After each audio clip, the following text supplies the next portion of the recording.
வல்ல ரஹ்மான் அல்லாஹு தாலா நமக்கு வழங்கிய ஒப்பற்ற அருள்கள் ஏராளம் இருக்கிறது. அல்லாஹ் வழங்கிய அருளுக்கு நன்றி செலுத்தக்கூடிய மனிதர்களாக நாம் இருக்கிற பொழுது நிச்சயமாக நம்முடைய கடைசி நிமிடம் இந்த உலகை விட்டு மரணிக்கிற பொழுது கலிமாவினுடைய பாக்கியத்தை நம்மால் பெற்றுக்கொள்ள முடியும்.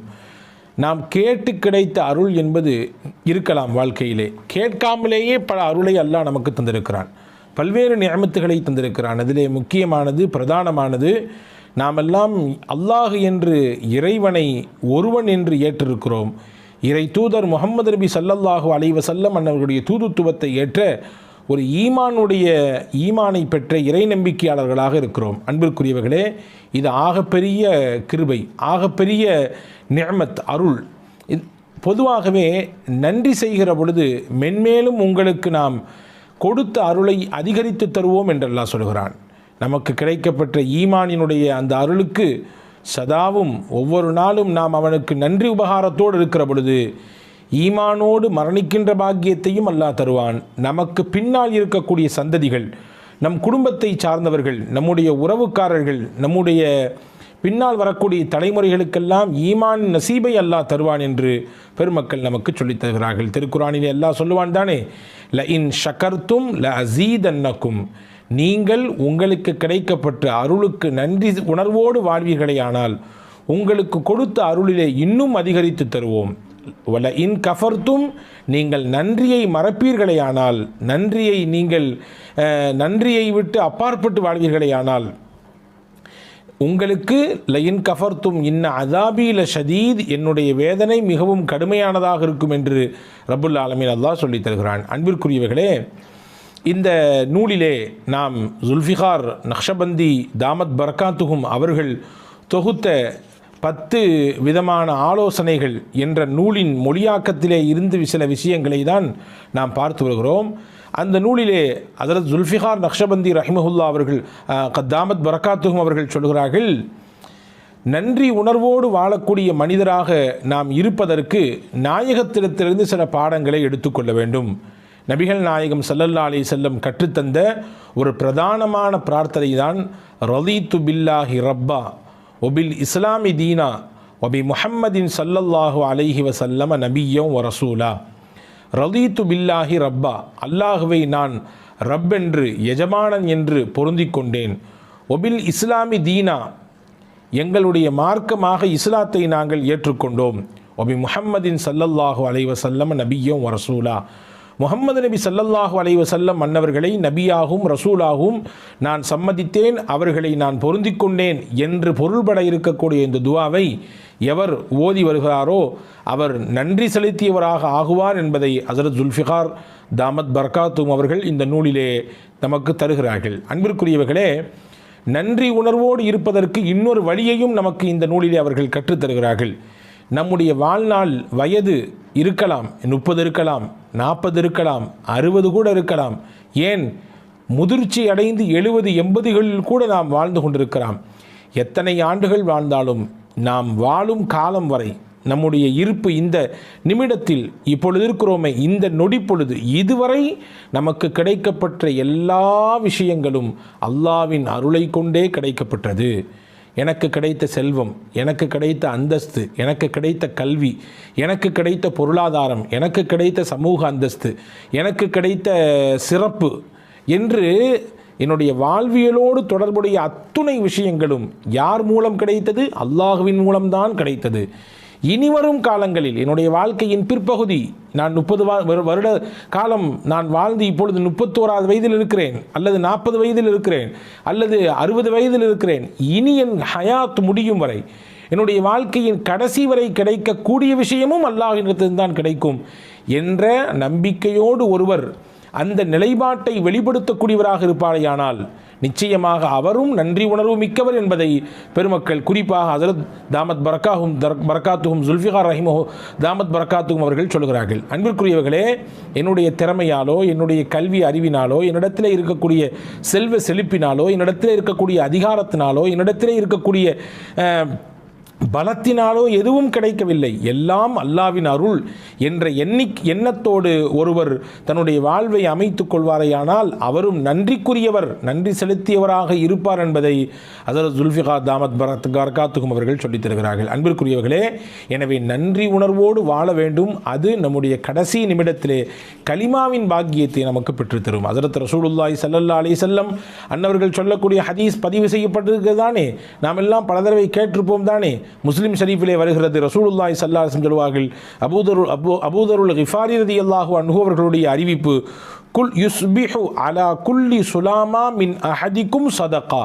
உங்களிலே ஒவ்வொருவரும் தினசரி காலை உங்களுடைய உடலிலே இருக்கக்கூடிய ஒவ்வொரு மூட்டு எலும்புக்கு ஜாயிண்ட்டுகள் இருக்கிறது தானே, உடலிலே ஒவ்வொருவருடைய உடலிலும் ஜாயிண்ட்டுகள் இருக்கிறது. நீங்கள் விரலை எடுத்துக்கொள்ளுங்கள், இந்த விரலிலே 3 விதமான ஜாயிண்ட்டுகள் இருக்கிறது, 1 2 3. அதே போன்று உடலிலே எத்தனையோ ஜாயிண்ட்டுகள் இருக்கிறது. ஹஸரத் ரசூலுல்லாஹி ஸல்லல்லாஹு அலைஹி வஸல்லம் சொன்னார்கள் 360 ஜாயிண்ட்டுகள் இருக்கிறது, 360 மூட்டு இணைப்புகள் இருக்கிறது. இந்த ஒவ்வொரு இணைப்புக்கும் ஒவ்வொரு சதக்கா தர வேண்டும் என்றார்கள் ரசூலுல்லாஹி ஸல்லல்லாஹு அலைஹி வஸல்லம். ஏனென்றால் காலையில் நீங்கள் எழுகிற பொழுது ஆரோக்கியமாக எழுகிறீர்கள். ஹஸரத் அல்லாமா குர்துபி ரஹ்மத்துல்லாஹி அந்த ஹதீஸுக்கு விளக்கம் எழுதுகிற பொழுது இப்படி எழுதுவார்கள், எந்த மனிதனுடைய ஜாயிண்டுகள் செயல்படாமல் ஸ்தம்பித்து விட்டதோ அவனுடைய வாழ்க்கையும் முடமாகி போகும். நினைத்து பாருங்கள், நம்முடைய கையிலே 5 விரல் இருக்கிறது. நாம் நினைத்த மாதிரி நாம் மடக்கிக் கொள்கிறோம், விரித்து கொள்கிறோம், நினைத்ததை பிடித்து தூக்குகிறோம், தேவை உள்ளதை நாம் தட்டுகிறோம், அதே போன்று எடுக்கிறோம் வைக்கிறோம், இப்படி பல விஷயங்களை செய்கிறோம். அப்படி இருக்குதானே. ஆனால் இந்த ஜாயிண்ட்டுகள் எல்லாம் செயல்படாமல் போனது என்று வைத்துக் கொள்ளுங்கள், அப்படியே முடமாகி போய்விடும், எதுவுமே செய்ய முடியாது. பிடிப்பதற்கு சிரமமாகி போய்விடும், எழுதுவதற்கு சிரமமாகி போய்விடும், வாசிப்பதற்கு கஷ்டமாகி போய்விடும், எல்லாம் முடம்தான். ஹஸரத் அல்லாமா குர்துபி ரஹ்மத்துல்லாஹி தான், இது பெரிய நிஅமத், இது அல்லாஹ் கொடுத்த பெரும் நிஅமத். ஒவ்வொரு நாளும் காலை எடுக்கிற பொழுது நம்முடைய ஜாயின்கள் எல்லாம் செயலோடு இருக்கிறது என்றால் அது பெரும் நிஅமத். எனவே தான் ரசூலுல்லாஹி ஸல்லல்லாஹு அலைஹி வஸல்லம் ஒவ்வொரு நாள் காலையும் நீங்கள் 360 தர்மம் செய்யுங்கள், காரணம் உடலிலே 360 மூட்டுகள் இருக்கிறது என்று சொன்னார்கள். சஹாபாக்கள்லாம் கேட்டாங்க, ஏழை சஹாபாக்கள் எங்களால் எப்படி முடியும், 360 தர்மம் செய்ய முடியும் என்றால் எங்களால் எப்படி வாய்ப்பு இருக்கிறது, நாங்கள் ஏழைகளாச்சே. இப்போ ரசூலுல்லாஹ் சொன்னாங்க, அதுக்கு ஃபகுல்லு தஸ்பீஹத்தின் சதகா, சுபஹானல்லாஹ் என்ற தஸ்பீஹ் சொல்லுங்கள், அது ஒரு சதகா. ஒக்குல்லு தஹ்மீதத்தின் சதகா, அல்ஹம்துலில்லாஹ் என்று சொல்லுங்கள், அதுவும் ஒரு சதகா. ஒக்குல்லு தஹ்லீலத்தின் சதகா, லா இலாஹ இல்லல்லாஹ் என்று சொல்லுங்கள், அதுவும் ஒரு சதகா. ஒக்குல்லு தக்பீரத்தின் சதகா, அல்லாஹு அக்பர் என்று சொல்லுங்கள், அதுவும் ஒரு சதகா. அம்ரும் பில் மஅரூஃபி சதகா, நல்லதை பிறருக்கு சொல்லிக் கொடுங்கள், அதுவும் சதகா. நஹியன் அனில் முன்கரி சதகா, தீமையிலிருந்து ஒரு மனிதரை தடுத்து நிப்பாட்டுங்கள், அதுவும் சதகா தான். சொல்லிட்டு சொன்னாங்க ஸல்லல்லாஹு அலைஹி வஸல்லம், வ யுஜ்ஸி மின் தாலிக குல்லஹு ரக்அத்தானி யர்கஉஹுமா மின் அத்-துஹா. இது எல்லாத்துக்கும் போதுமான ஒன்றை சொல்லட்டுமா, 2 ரக்காயத் லுஹாவினுடைய தொழுகை தொழுங்கள், நான் மேலே வசித்து காட்டிய அத்துணை நன்மையும் அதில் பொதிந்திருக்கிறது என்றார்கள் நபிகள் நாயகம் ஸல்லல்லாஹு அலைஹி வஸல்லம். இங்கே 2 விஷயத்தை அந்த ஹதீஸிலிருந்து விளங்கணும். ஒன்று, ஒவ்வொரு நாளும் தனக்கு கிடைக்கப்பட்ட அருளுக்கு ஒரு மனிதர் நன்றி உள்ளவனாக இருக்க வேண்டும் என்பதை ரசூலுல்லாஹ் அந்த ஹதீஸை சொல்கிறாங்க. நன்றி செய்வதற்குரிய வழி என்ன என்பதை சஹாபாக்கள் கேட்ட பொழுது எளிமையான வழியை, நன்றி செய்வதற்குரிய வழியை அழகாக பெருமானா சொல்லித் தருகிறார்கள். தஸ்பீ செய்யுங்கள், தஹ்மீது செய்யுங்கள், அல்லாஹ் அக்பர் என்று சொல்லுங்கள், லா இலாஹ இல்லல்லாஹ் சொல்லுங்கள், எதுவும் இல்லையா, இது எல்லாத்தினுடைய நன்மையையும் நான் பின்னால் சொல்லக்கூடிய ஒரு விஷயம் உங்களுக்கு பெற்று தந்துவிடும், அதுதான் லுஹாவினுடைய 2 ரக்காய் தொழுகை என்று நபிகள் நாயகம் ஸல்லல்லாஹு அலைஹி வஸல்லம் சொன்னார்கள். ஆயிஷா ரலியல்லாஹு தஆலா அவர்கள் அறிவிப்பார்கள், ஹதீஸிலே பதிவாக இருக்கிறது, முஸ்லிமிலே வந்திருக்கிறது, கான ரசூலுல்லாஹி ஸல்லல்லாஹு அலைஹி வஸல்லம் யுஸல்லி ஸலாத்தல் லுஹா அர்பஅன், நபிகள் நாயகம் தொடர்ச்சியாக 4 ரக்காயத் லுஹாவினுடைய தொழுகையை எப்பொழுதுமே தொழுது வருவார்கள் என்று ஹஜ்ரத் அன்னை ஆயிஷா ரலியல்லாஹு தஆலா அவர்கள் சொல்கிறார்கள். நாடினால் பெருமானால் யஸீது மாஷா அல்லாஹ், அல்லாஹ் நாடினால் அவர்கள் அதைவிடவும் கொஞ்சம் கூட்டிக் கொள்வார்கள். ஹதீஸ் வந்திருக்கிறது. ரசூலுல்லாஹ்வுடைய பிரதானமான உபதேசங்களில் கட்டுப்பட்டது லுஹா தொழுகையை நீங்கள் விட்டுவிடாதீர்கள், பல்வேறு விதமான பரக்கத்துகள் இதில் இருக்கிறது. ஹஜ்ரத் அபூ ஹுரைரா ரலியல்லாஹு அன்ஹு அவர்கள் அறிவிப்பார்கள், புகாரியிலே பதிவாக இருக்கும், ரசூலுல்லாஹ் எனக்கு பிரத்யேகமாக சொன்னார்கள், வசியத் செய்தார்கள், உபதேசம் செய்தார்கள் 3 விஷயத்தை கொண்டு. அந்த 3லே முக்கியமானது சொலாத்துல் லுஹா தொழுகையை நீங்கள் கைவிட்டு விடாமல் கடைபிடியுங்கள் என்று எனக்கு சொல்லித் தந்தார்கள். ஹதீஸில் வந்திருக்கிறது, நபிகள் நாயகம் ஸல்லல்லாஹு அலைஹி வஸல்லம் சொல்லக்கூடிய ஹதீஸ். ஹஜ்ரத் அபூதர் ரலியல்லாஹு அன்ஹு, ஹஜ்ரத் அபூதருல் கிஃபாரியும் அபு தர்தா ரலியல்லாஹு அன்ஹு அவர்களும் அறிவிப்பார்கள். முஸ்னத் அஹ்மதிலே இந்த ஹதீஸ் பதிவாக இருக்கிறது. அல்லாஹ் சொல்வதாக ரசூலுல்லாஹ் சொன்னார்கள், இப்ன ஆதமுடைய மகனே, இருக்க அலி மின் அவ்வலின் நஹாரி அர்பஅ ரக்அத்தின், எனக்காக வேண்டி பகலினுடைய ஆரம்ப பகுதியிலே 4 ரக்காய் தொழுதுவா, அக்ஃபிக ஆஹிரஹு, நீ அப்படி தொழுது வருவதை வளமையாக்கி கொண்டால், இந்த லுஹாவினுடைய தொழுகையை கடைபிடிப்பதை நீ வளமையாக்கி கொண்டால், அன்றைய நாள் முழுக்க உனக்கு உன் தேவைக்கு நானே போதுமானவன். அல்லாஹ் சொல்கிறான், உனக்கு என்னென்ன விஷயமெல்லாம் இருக்கிறதோ அத்துணைக்கும் நான் பொறுப்பு, நான் உனக்கு பொறுப்பாளியாக வந்து விடுகிறேன் என்று அல்லாஹ் சொன்னதாக நபிகள் நாயகம் ஸல்லல்லாஹு அலைஹி வஸல்லம் சொன்னார்கள். ஒரு ஹஜ்ஜி, ஒரு பரிபூர்ணமான உம்ரா, அதனுடைய நன்மையை பெற வேண்டும் என்ற ஆசை இருக்கிறதா, தினசரி துஹா தொழுது வாருங்கள் என்று பெருமானா சொன்ன ஹதீஸ் முஸ்லிமிலே பதிவாக இருக்கிறது. ஹஜ்ரத் அனஸ் இப்னு மாலிக் ரலியல்லாஹு அன்ஹு அவர்களுடைய அறிவிப்பாக, நாங்கள் எங்கள் வாழ்க்கையில் பரக்கத்தை எதிலிருந்து பெற்றுக்கொண்டோம்? லுஹா தொழுகையின் மூலமாக பெற்றுக்கொண்டோம். இன்று பரக்கத்தில்லை, மிகப்பெரிய பஞ்ச நிலை ஏற்பட்டிருக்கிறது, மாத வருமானம் போதாக்குறையாக இருக்கிறது, பத்தாக்குறையாக இருக்கிறது, எங்களுக்கு நெருக்கடியான வாழ்க்கை இருக்கிறது, ரஹ்மத்தும் பரக்கத்தும் வேண்டும் என்று கேட்கக்கூடியவர்கள் நிறைய நம்மிலே உண்டு. அவர்களுக்கெல்லாம் நபிகள் சொல்லக்கூடிய பாடம், லுஹா தொழுகையை கையில் எடுங்கள். அன்பர்களே, லுஹாவிலே இவ்வளவு பெரிய நன்மைகள் இருக்கிறது. லுஹா தொழுகையிலே ரசூலுல்லாஹி ஸல்லல்லாஹு அலைஹி வஸல்லம் அன்னவர்கள் இந்த ஹதீஸின் ஊடாக 2 செய்தியை சொல்லிவிட்டார்கள்.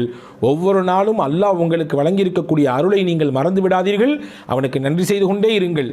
அந்த நன்றி செய்வதற்குரிய வழியை சொல்லுகிற பொழுது லுஹாவை நீங்கள் தொழுகுங்கள். அதன் மூலமாக நன்றி செய்த நடிகாராகவும் நீங்கள் ஆக முடியும். உங்கள் வாழ்க்கையிலே கிடைக்க வேண்டிய எல்லா விதமான விஷயங்களுக்கும் அல்லாஹ் உங்களுக்கு பொறுப்பாளியாக மாறுகிற உயர்ந்த அந்தஸ்திற்கு உயர முடியும் என்பதையும் நபிகள் நாயகம் ஸல்லல்லாஹு அலைஹி வஸல்லம் இந்த ஹதீஸின் வழியாக நமக்கு சொல்லித் தருகிறார்கள். அன்பர்களே, எனவே நன்றி உள்ள அடியாராக நாம் இருக்கிற பொழுது நிச்சயமாக நமக்கு அல்லாஹ் வழங்கியதை இன்னும் அதிகப்படுத்துவான் என்பது ஒருபுறம் இருந்தாலும், மறுபுறம் முக்கியமாக நம்முடைய கடைசி சமயத்திலே கலிமாவின் பாக்கியம் கிடைக்கும். ஒரு கல்லில் 2 மாங்காய் என்று இதைதான் சொல்வார்களோ, வல்ல ரஹ்மான் பின்பற்றி நடக்கக்கூடிய தௌஃபீகை உங்களுக்கும் எனக்கும் எல்லா மக்களுக்கும் தருவானாக. அடுத்த செய்தி என்ன என்பதை அடுத்த பதிவிலே நான் உங்களோடு பகிர்ந்து கொள்கிறேன். அதுவரை உங்களிடமிருந்து விடைபெறுகிறேன். வாஹிர் தாவான் அல்ஹம்துலில்லாஹ்.